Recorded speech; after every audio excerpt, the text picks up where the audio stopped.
puede faltar todo en la vida, me puede faltar hasta la vida,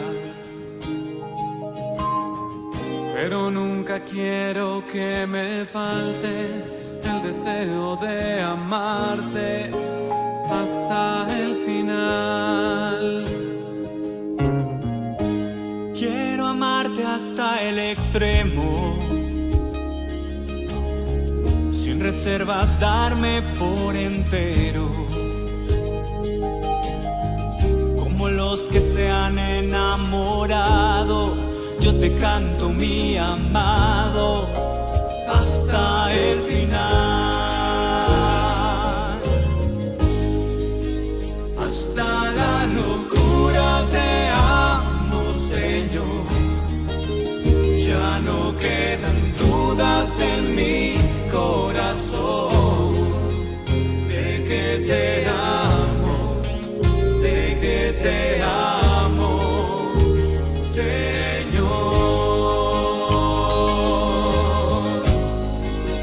Hasta la locura te amo, Señor. Ya no quedan dudas en mi corazón de que te amo, de que te amo, Señor. Tú eres todo lo que tengo, todo lo que sueño y cuanto pienso, y mi corazón te lo he entregado desde siempre, mi amado, hasta el final. Hasta la locura te amo, Señor. Del libro del profeta Isaías. En aquel tiempo el rey Ezequías enfermó de muerte y vino a verlo el profeta Isaías, hijo de Amos, y le dijo: Esto dice el Señor: arregla todos tus asuntos, porque no te vas a aliviar y te vas a morir.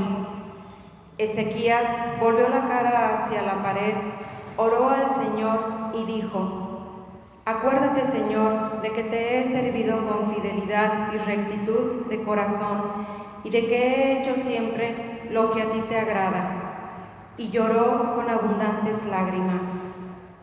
Entonces el Señor le habló a Isaías y le dijo: Ve a decirle a Ezequías: esto dice el Señor, Dios de tu padre David. He escuchado tu oración y he visto tus lágrimas. Voy a curarte y en 3 días podrás ir al templo del Señor. Voy a darte 15 años más de vida. Te libraré de la mano del rey de Asiria a ti y a tu ciudad, y protegeré a Jerusalén. Dijo entonces Isaías: traigan un emplasto de higos y aplíquenselo en la llaga para que se alivie. Y Ezequías dijo: ¿cuál es la señal de que podré ir al templo del Señor? Respondió Isaías: esta será para ti la señal de que el Señor cumplirá las cosas que te ha dicho. Yo voy a hacer que la sombra retroceda los 10 grados que ha avanzado en el reloj del sol de Ahaz. Y el sol retrocedió los 10 grados que había avanzado. Palabra de Dios.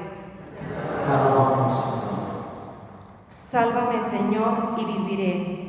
Sálvame, Señor, y viviré. Yo pensaba que a la mitad de mi vida tendría que dirigirme hacia las puertas del abismo y me privaría del resto de mis años. Sálvame, Señor, y viviré. Yo pensaba que ya no volvería a ver al Señor en la tierra de los vivos, que ya no volvería a ver a los hombres entre los habitantes del mundo. Sálvame, Señor, y viviré. Levantan y enrollan mi vida como una tienda de pastores, como un tejedor tejía, yo mi vida y me cortaron la trama. Sálvame, Señor, y viviré. A los que Dios protege viven, y entre ellos vivirá mi espíritu. Me ha curado, me has hecho revivir. Sálvame, Señor, y viviré. El Señor esté con ustedes. Del Santo Evangelio según San Mateo. Un sábado atravesaba Jesús por los sembrados. Los discípulos que iban con él tenían hambre y se pusieron a arrancar espigas y a comerse los granos. Cuando los fariseos los vieron, le dijeron a Jesús: tus discípulos están haciendo algo que no está permitido hacer en sábado. Él les contestó: ¿no han leído ustedes lo que hizo David una vez que sintieron hambre él y sus compañeros? ¿No recuerdan cómo entraron en la casa de Dios y comieron los panes consagrados, de los cuales ni él ni sus compañeros podían comer, sino tan solo los sacerdotes? ¿Tampoco han leído en la ley que los sacerdotes violan el sábado porque ofician en el templo y no por eso cometen pecado? Pues yo digo que aquí hay alguien más grande que el templo. Si ustedes comprendieran el sentido de las palabras misericordia quiero y no sacrificios, no condenarían a quienes no tienen ninguna culpa. Por lo demás, el Hijo del Hombre también es dueño del sábado. Palabra del Señor. Gusta sentarse un momento. El Evangelio de hoy es una discusión que tuvo Jesús, como muchas veces, con los fariseos. Habrá que remontarnos al tiempo de Jesús, cómo era la religión judía. Tenía muchos mandamientos. ¿Cuántos? 613. 613 preceptos que cumplir. Eran muchísimos. Y uno no puede entender cómo se apegaban. Es que para ellos en eso consistía la fidelidad a Dios. Era algo sagrado. Tendría que ser para nosotros, que tenemos muchos menos preceptos que el 613, pero eran, pues los judíos se sentían el pueblo elegido de Dios. Dios les había dado leyes y ellos tenían que cumplirlas. Una de ellas era el sábado. El sábado es sagrado. El sábado es el día dedicado a Dios. Y no, todavía los judíos practicantes hasta el día de hoy preservan mucho el sábado. Desde el viernes en la tarde se preparan. Yo ya he estado en Jerusalén en 2 ocasiones en viernes para amanecer sábado y he observado esa tensión de los judíos. Va a ser sábado, entonces se van a las tiendas, a los supermercados rápido a prepararse, porque en cuanto se oculta el sol del viernes empieza el día del Señor y ya no tienen ni siquiera que caminar, subirse a autobuses. Es más, hasta los elevadores, hay elevadores sabáticos.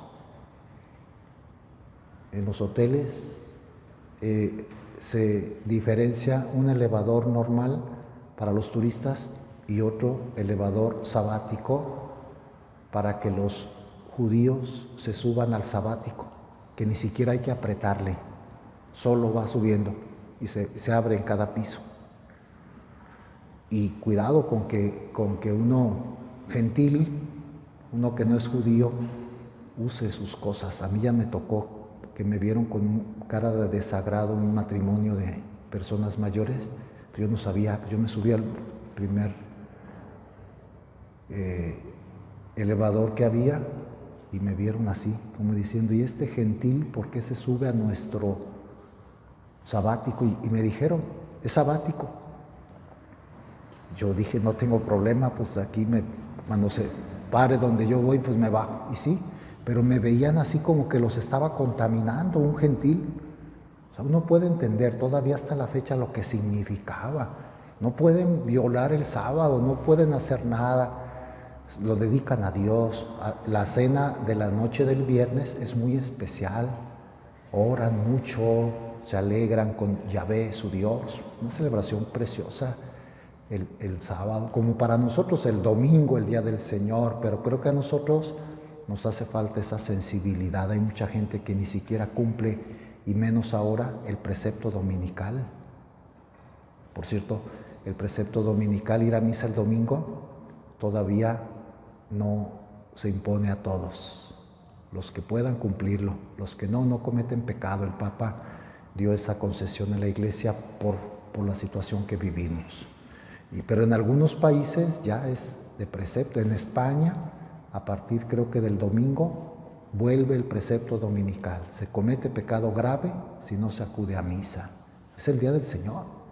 Que no perdamos de vista eso, pues. Los judíos entonces entendían que el sábado es para dedicarlo a Dios, no hacer nada, ni siquiera tomar el trabajo de cortar espigas.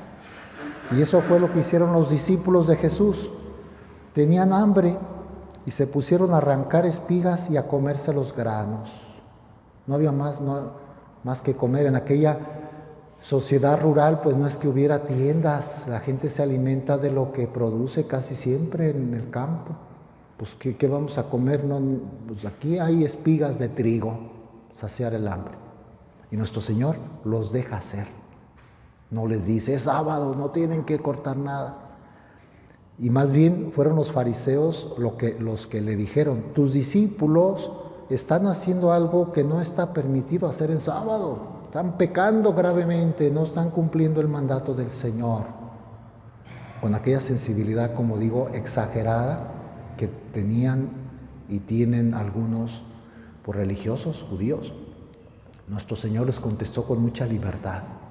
¿No han leído ustedes lo que hizo David una vez que sintieron hambre él y sus compañeros? O sea, hace un argumento al famosísimo, veneradísimo rey David. El rey David hizo algo parecido. ¿No recuerdan cómo entraron en la casa de Dios y comieron los panes consagrados, de los cuales ni él ni sus compañeros podían comer, sino tan solo los sacerdotes? El rey David entendió que es más importante la caridad, la misericordia, que la ley. El rey David, le estoy haciendo un argumento de alguien a quien ustedes veneran mucho, eso hizo. Luego otro ejemplo, tampoco han leído en la ley que los sacerdotes violan el sábado porque ofician en el templo y no por eso cometen pecado. Los sacerdotes van al templo los sábados, también ahora. La obligación es que los domingos se descanse y se dedique a Dios. Y los sacerdotes no descansamos. El domingo es el día de mayor trabajo para nosotros. Muchas celebraciones, casi todo el día en el templo. ¿Por qué? Pues porque alguien tiene que trabajar y no por eso pecamos. Al contrario, servimos a Dios. O sea, como que el Señor dice, no sean tan cuadrados, tan cerrados. Vean el bien de los demás. Es lo más importante, la caridad. Entonces les da esos dos ejemplos, de David y sus hombres y de los sacerdotes. Y luego se declara el maestro divino, el que tiene autoridad. Pues yo digo que aquí hay alguien más grande que el templo. Yo estoy por encima del templo. Claro, los fariseos no lo entendieron. Pero yo soy Dios.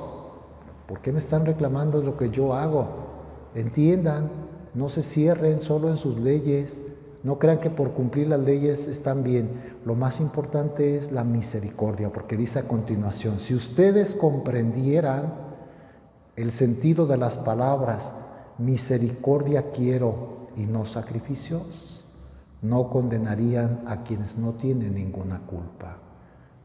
Esta expresión ya estaba en la Biblia, es del Antiguo Testamento. Misericordia quiero y no sacrificios. Es de un profeta, creo que Isaías. Misericordia quiero y no sacrificios. O sea, es más importante la vida que nosotros llevemos que el culto a Dios. Sacrificios, porque los sacrificios era la manera como ellos daban culto a Dios. Compraban un borreguito, un chivo, una res, los que en ocasiones especiales los sacrificaban y ofrecían el sacrificio de la carne, el holocausto, que era quemar la carne en honor de Dios. Era la forma como ellos entendían que había que servir a Dios. pero se olvidaban de la vida ordinaria. Puede haber entre nosotros también, pues, fariseísmo de pensar, sobre todo los que participamos mucho en el culto, los que venimos a la misa diario, pensar que con eso somos buenos. Ya, yo soy muy bueno, soy muy santo. Cuidado. Puede haber gente que no va al templo nunca y vive mejor que nosotros. Vive la misericordia, el amor a los demás. Vive sirviendo. ¿Cuántas madres de familia santa? Ni siquiera se dan tiempo de ir al templo. Tienen varios hijos y los cuidan y los alimentan y se entregan por ellos. Esa es la misericordia. Mal haría una madre de familia con muchos hijos perder el tiempo que dedica a sus hijos con Dios. Y no estoy diciendo una herejía, una blasfemia. O sea, la misericordia quiero y no sacrificios. Por eso incluso no es pecado no ir a misa el domingo cuando tenemos que cumplir la obligación, por ejemplo, de cuidar a un enfermo. Cuando estamos de viaje para hacer una obra buena, pues se disculpa, porque es la misericordia lo más importante, la caridad. Entonces, ¿está mal que demos culto a Dios? No. Aquí nos fortalecemos, nos alimentamos. Aquí Dios nos da su gracia para vivir la misericordia donde estemos. El cristiano no es solo en el templo, es en la vida de todos los días. Vives como cristiano, hablas como cristiano, te vistes como cristiano, te expresas como cristiano, usa los medios de comunicación como cristiano. No sé cómo podríamos, pero hoy nos dice el Señor, misericordia quiero, no sacrificios. Sobre todo para los judíos o para los que entendamos que la ley es más importante. No, libres para amar. Eso fue lo que les dijo nuestro Señor a los fariseos. Por lo demás, el Hijo del Hombre también es dueño del sábado. De muchas formas quiere atraerlos. Oigan, más que el templo soy yo, más que el sábado soy yo soy Dios. Y ustedes están cerrados, me juzgan a mí que soy Dios. También hay quienes entre nosotros juzgamos a Dios, rechazamos las decisiones de Dios o de su iglesia, la iglesia de Cristo. Nos sentimos más grandes, yo soy más que el Papa, yo sé más que el obispo, y juzgamos mal. Las vocaciones, no, no tendría que ser sacerdote, tú por quién eres si Dios lo ha llamado. No sé, decisiones en la iglesia, ¿por qué la iglesia permite? ¿Por qué la iglesia? Y hasta se escandalizan de muchas decisiones de Dios, de la iglesia en su vida. Jesús es más grande que tú, que el templo y que el sábado. Jesús es Dios, al que hay que servir y amar es a Él. Que Nuestra Señora, la Virgen lo entendió, la Virgen era su hijo, pero era su Dios. Con qué respeto oía la Virgen a su hijo. Guardaba estas cosas para meditarlas en su corazón. No se ponía sobre la voluntad de su hijo. Tampoco nosotros. Jesús es dueño del sábado. Y nos manda, sobre todo, misericordia. Que así sea. Tú eres todo lo que tengo, todo lo que sueño y cuanto pienso. Y mi corazón te lo he entregado, desde siempre mi amado, hasta el final. Hasta la locura te amo, Señor.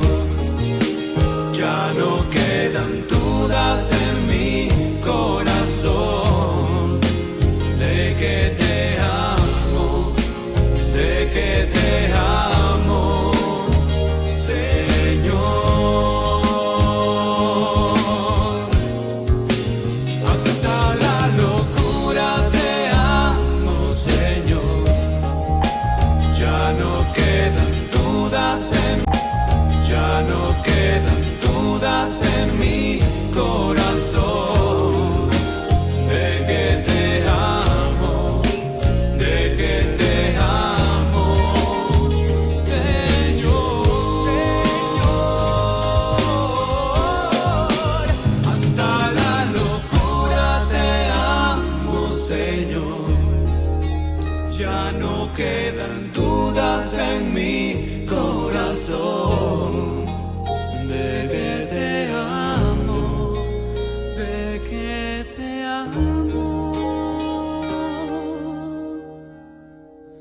Señor.